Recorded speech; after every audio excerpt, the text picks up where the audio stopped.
206 hospitals across America reporting a major hack attack. Private information on nearly 4.5 million patients stolen. Something Betsy McCaughey and David Kennedy worry about with Obamacare's database. To you first, David. You're a white hat hacker. You work for the good guys to hack into systems. Tell me now, could you just fairly easily hack into Obamacare's database?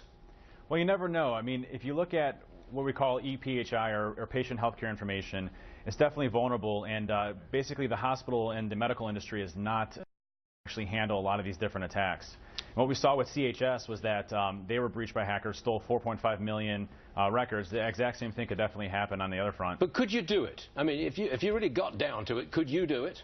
Definitely. Okay, thank you. That's what I was looking for. Hey, Betsy McCaughey, will the Department of the Health and Human Services, will they tell you, as an expert in this field, will they tell you what security they've got on the database? The Obama administration has refused to provide information on whatever security provisions have been included in healthcare.gov and the federal Data Hub. In fact, they have refused Freedom of Information Act requests from the AP, from the Institute of Justice. Yeah. They just lost in court once on this. They refuse to be held accountable on this issue. But they say that if they told you the security measures, that would open it up to hackers anyway. Well, that's right. That's what they claim. But the fact is, last January, security experts and the FBI warned about the lack of security here. The security experts warned Congress. Congress passed, with bipartisan support, a law that requires the administration to reveal whenever anybody's data has been compromised. But how would we know whether that has happened or not? David Kennedy, can this information that I feed into Obamacare, can it be easily encrypted to withstand hacking?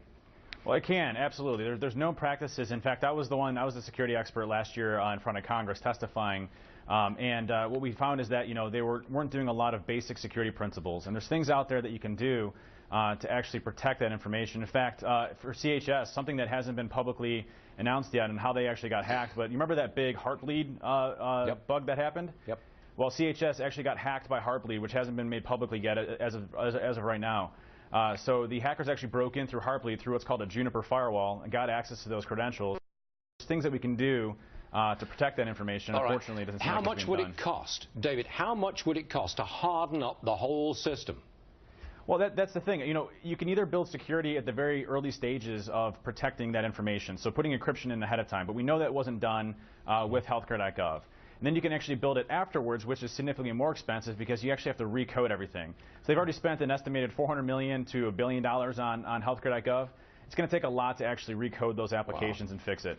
Betsy. To put this in perspective, data breaches in the healthcare industry, an industry far less prepared with security than other industries like banking, for example, data breaches have doubled in the last year, and the hackers are salivating at the notion that January 2015, doctors and hospitals are required to use electronic health records. Okay, if I go to my doctor, and he's part of Obamacare, and I say to him, hey, wait a minute, don't put this information about me into your electronic records. Is that doctor allowed to do that? Yes, and let me tell you, because that's part of the Hippocratic Oath, and let me tell you that if I had something that I didn't want anybody to know, and we all confide things to our doctor, yes, we don't want anybody else to know, I would say, you know, doc, this is the time to talk about keeping 2 sets of books. 2 sets of books? That's right.